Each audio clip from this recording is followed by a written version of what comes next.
And we are live Live and in color. and we can hear each other now.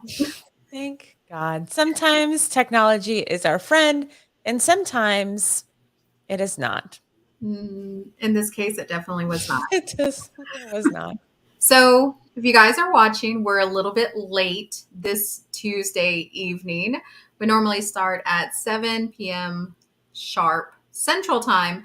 It's now 7:10. So, Allison, my friend Allison here, and I were experiencing some technical difficulties. Um, Basically, I had no voice this time. Other people would like it when that happens, but right now I needed to hear my voice. With that being said, guys, I'm Andrea Sanchez with the Move Me to Texas team here in Houston. Katie Day is not in attendance today. She is traveling work purposes. So we have Miss Allison Celeste with the Mortgage Collective here with us this evening.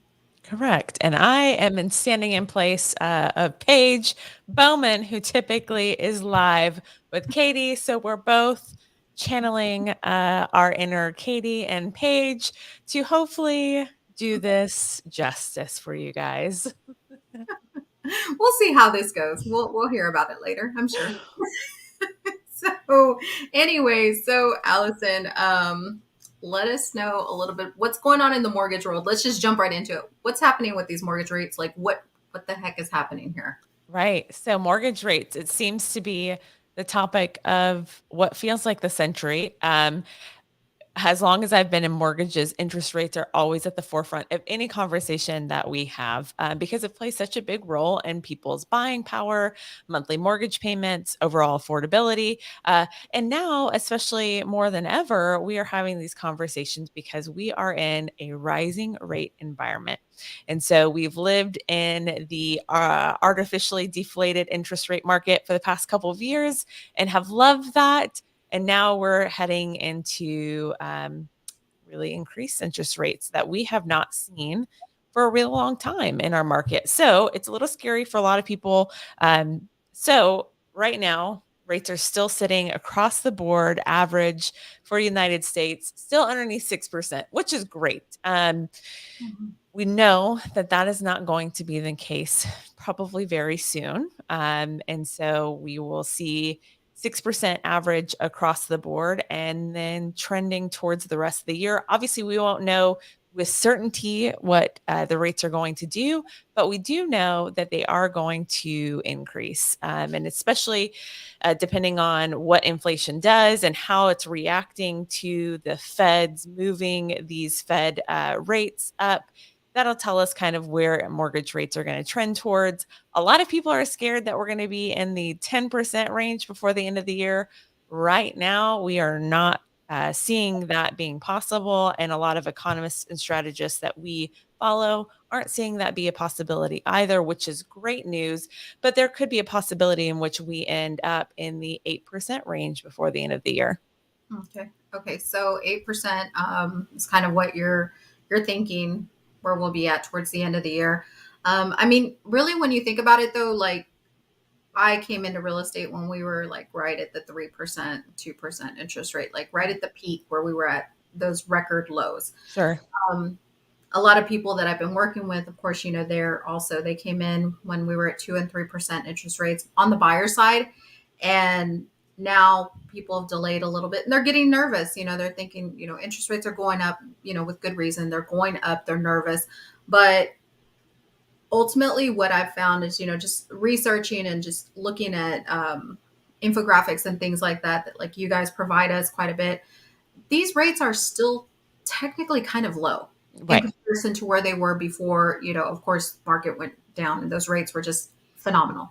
Right. They're still pretty low. I Yep. mean, I think I was talking to a family member who, when they bought their first home, they had like a 13% interest rate.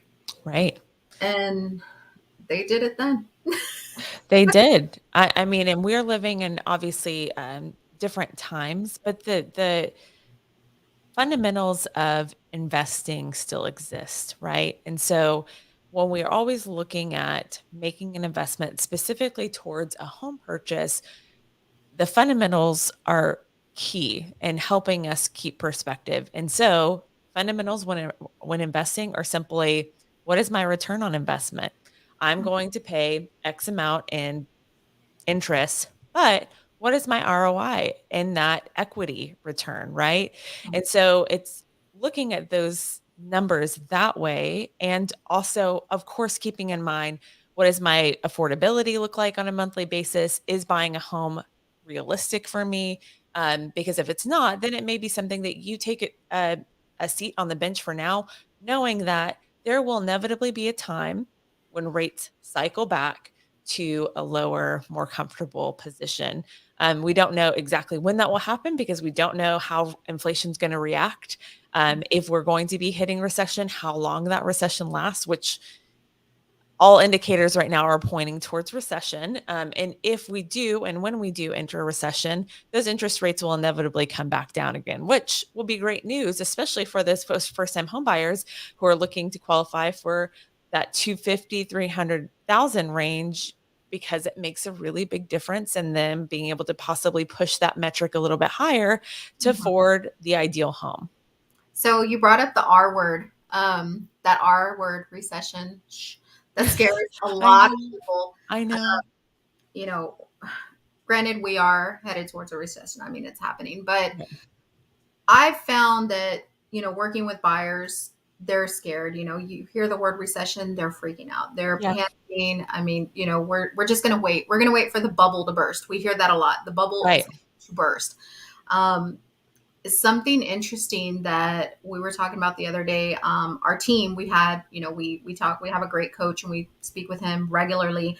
Um, he confirmed, like, the last time that we were, that 2008 recession that everybody talks about and everybody's kind of comparing where we're at now, that is actually the only time where home prices have actually trickled down. Right. We've had other recessions since then, but home prices have steadily continued to appreciate in value, appreciate and appreciate. Mhm. So, you know, people are waiting for this bubble to burst. I don't foresee it. Many of the experts that we're speaking with, they don't foresee it. Do you see this coming?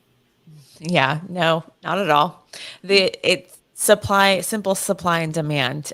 If there weren't demand for these homes, then maybe those prices could burst and we could see them fall. But the reality is that the demand is so high. And even if we're, let's just say in Texas, aren't comfortable with paying an 8% interest rate on a $300,000 house, the reality is a California buyer is more comfortable paying an 8% interest rate on a $300,000 or $400,000 house compared to $1 million home down there with an 8% interest rate. So there's always going to be somebody that is comfortable with making those investment based decisions. And recession is not scary. It doesn't mean that people don't stop spending money.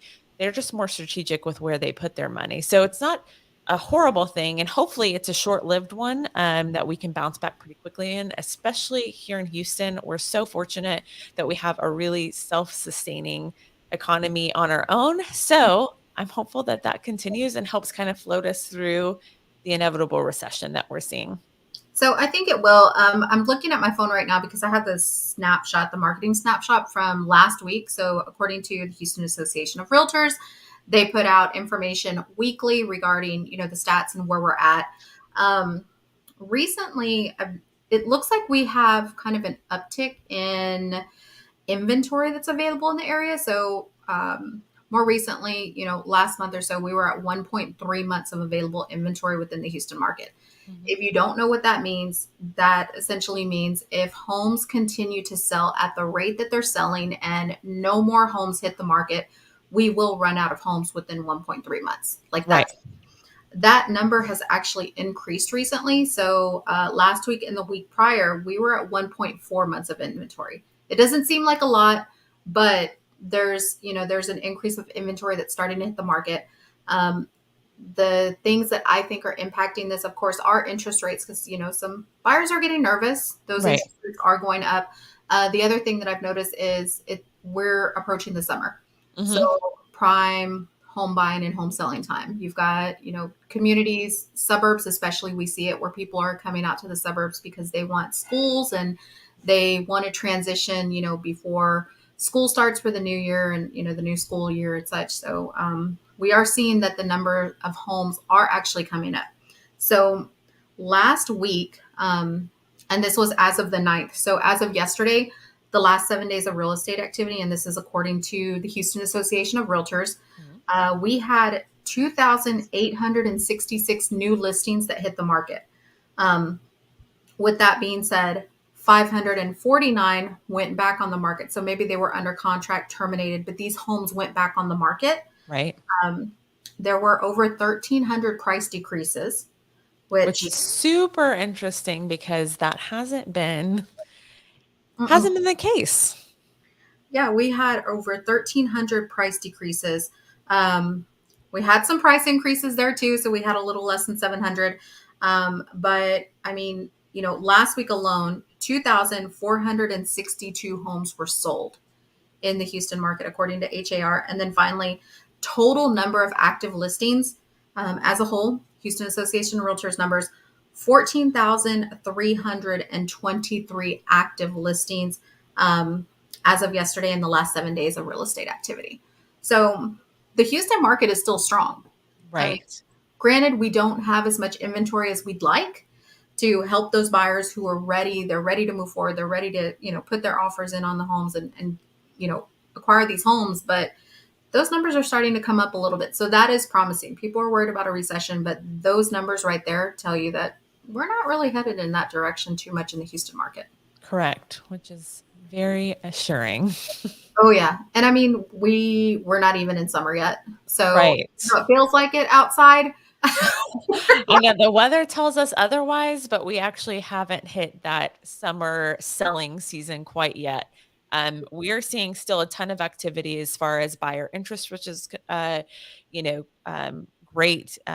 We're still getting the same amount of phone calls. In fact, we're looking at year over year activities, and we're actually above where we were last year, even Mhm. though we're in an increased rate environment. So there's still a ton of people that are very interested in making that move, buying a home, investing in real estate, and again, knowing that we are heading towards recession and they're going to be even more cognizant of where they're putting their dollars.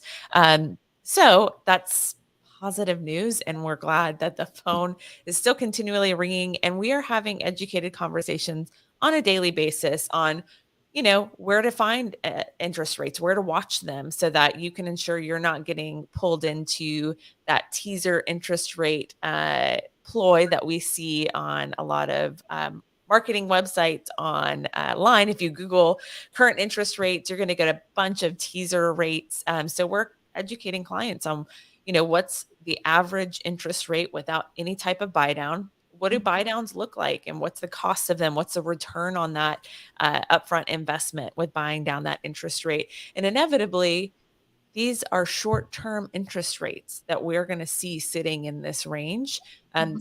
They're going to circle back around. So if you're in a spot in which you can afford to invest and buy a home, secure that for yourself, then do it. And then know that and this time next year we may be sitting in a space in which we're back in that 3 to 4% range and Yeah. you can easily refinance into a more comfortable position.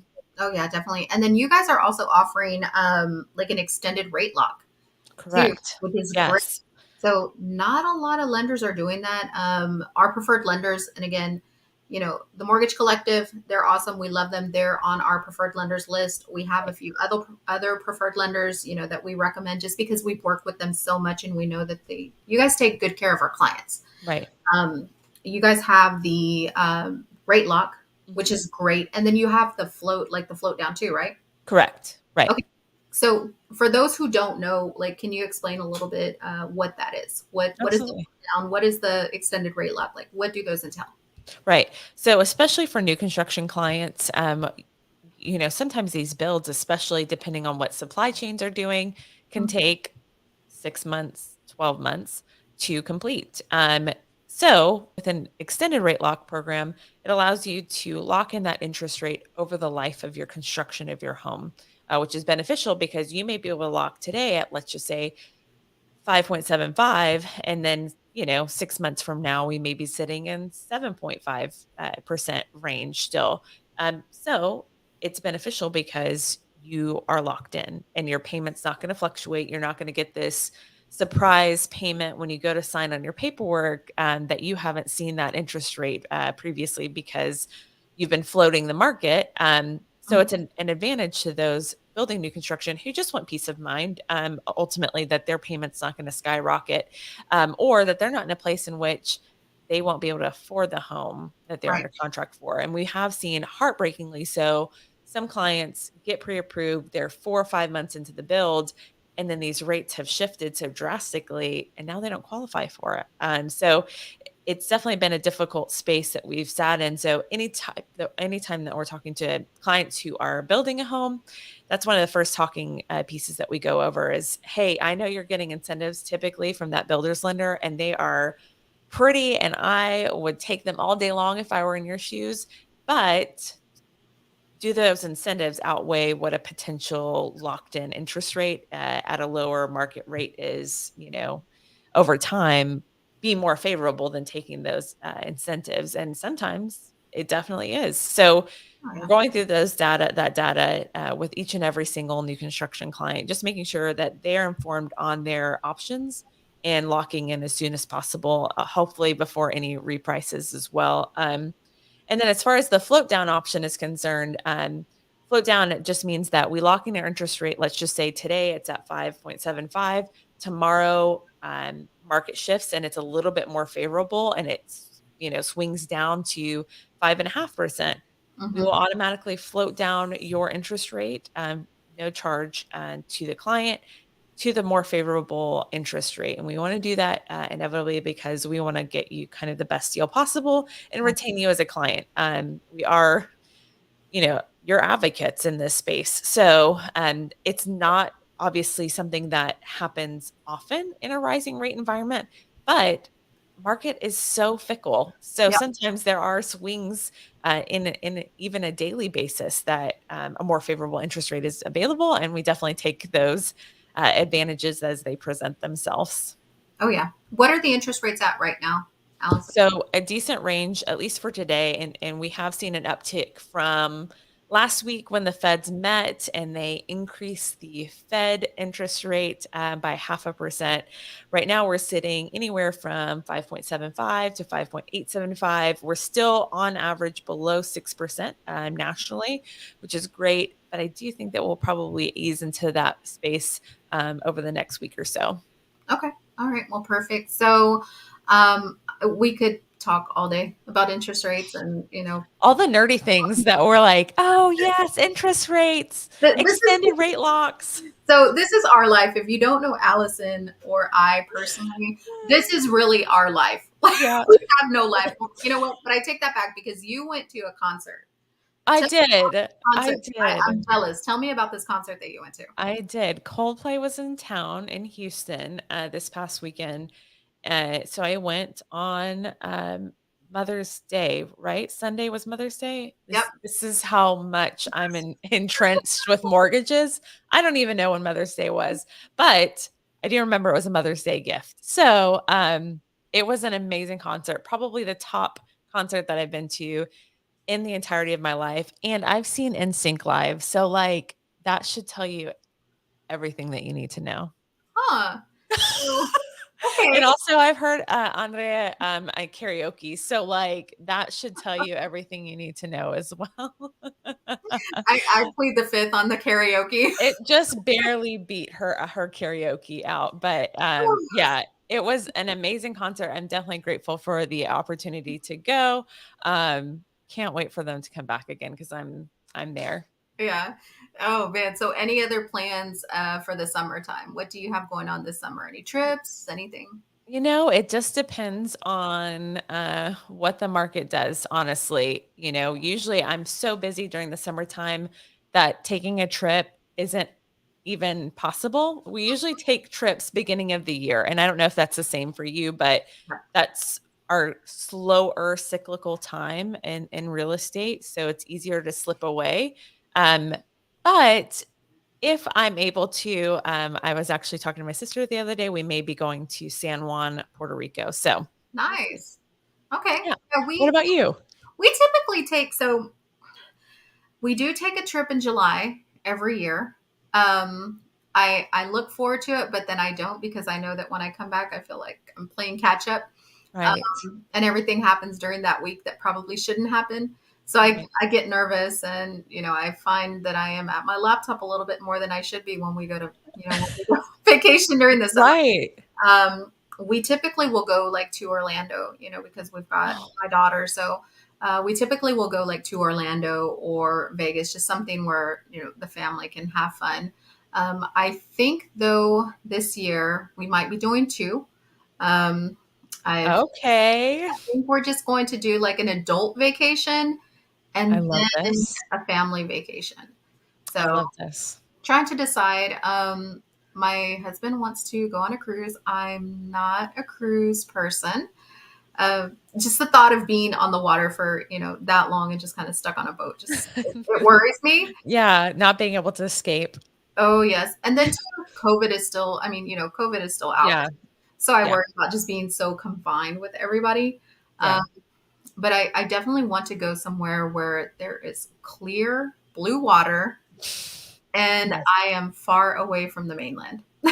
Right. I need to sit my butt in some sand and I'll be Yeah, I'll be happy. happy. We'll be tan. We're very pale, but we'll be tan. You'll be tan. I'll be red like a cherry tomato. That's it. Yeah, white or red. That's my There's no in spectrum. between. There's no in between. What happens? But yeah, so probably we're thinking about like an adult only vacation for a few days and then the family vacation, which is always seems to be either Orlando or Vegas, one of the I two. love this. Yeah, but I think I'm Disneyed out. That's fair. Might have to do something a little That- different. And my daughter's getting older, so she's like over the Disney princesses. Like that's not her thing. Fair. Fair. But yeah, that's kind of what we may have going on. We might just wait till the end of the year though, beginning of next year, and then do something. Right. So okay. So other than that, no other crazy concerts, no other plans. It's pretty much it.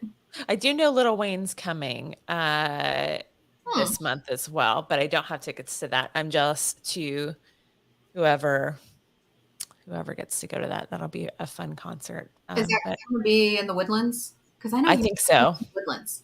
I think so. Yeah, usually Lil Wayne concerts are always in the Woodlands. They have a lot going up there in the Woodlands. At Cynthia Woods Mitchell Pavilion. Yes. There's All always the shows. something up there. I'm telling you. All of them. So let me take a look here. I have a few things. So it looks like the Margarita Festival is going to be happening in Houston soon. Oh, So my ears are perked. May 21st, we got the Margarita Festival happening. And let's see, where is this? So Buffalo Bayou Park. Um, that is coming up. So might need to add that to the calendar. And there is, I'm just like going through like things to do in Houston, 365 things to do in Houston. If you're not familiar with that website, it has a lot of, Chef's Kiss. So much fun on that website. It tells you all the goodies. there's everything there. They're even talking about like the Hire Houston Youth Job Fair. So the city of Houston, they will host job fairs for high school students, college students, young professionals looking to just get their start. There's a lot of that being ramped up right now. They've got, let's see, they've got youth, let me see, job fairs and resource fairs that are going on through June 11th. So a few weeks to get out there and secure a summer job. Let's see, and they employ kids that are ages 16 to 24. So, or I won't say kids, young adults that are 16 to 24 years old. Uh, Right. there's some job fairs happening at the Acres Home Multi-Service Center in the north side, the Third Ward Multi-Service Center just south of downtown. There's one going on at the GRB on June 11th. And all of these are doing on the spot hiring. They're an on the spot hiring events. So That's go out good there, stuff. find a summer job, make a little bit of money for the next school year, or just have some extra cash in your pocket. It's always Or nice to buy a home. to buy a home, get ready, or to buy a home, or get ready to lease an apartment, or Yes. just securing something like that. Yeah. So sounds good. Um, we don't have a lot to talk about today. Obviously, I'm sure I we think we talked. covered a lot, actually. We did good. We did okay after those technical difficulties. You guys can hear us now. But again, I'm Andrea Sanchez with the Movie to Texas team. We have Miss Allison Celeste with the Mortgage Collective here. And Allison, if you want to give them your social media handle, where can they find you guys? Everywhere, I think, at least everywhere. I'm at Your Mortgage Friend on Instagram, but you can find us at the Mortgage Collective on Instagram or Facebook. Those are our two main hangout spots. All right. And me, you can find me at Andrea Sanchez, TX Realtor, on all social media channels. You can find the Movie to Texas team on all social media channels. And we look forward to maybe talking with you later on and seeing Next what time Katie or Paige is out of town, we'll be back with no technical difficulties. we're gonna have a karaoke event next time. Correct. We'll see who will win. Yes. Let's just get ready for that. Yeah, Paige and Katie, you guys hear that? We're doing a karaoke event can't next. wait. I know Katie's gonna be thrilled. Yeah, I think she will. All right. Well, sounds good. I'll let you enjoy the rest of your evening. I'm going to wind down and we will talk to you guys later. All right, sounds good. Thanks, guys.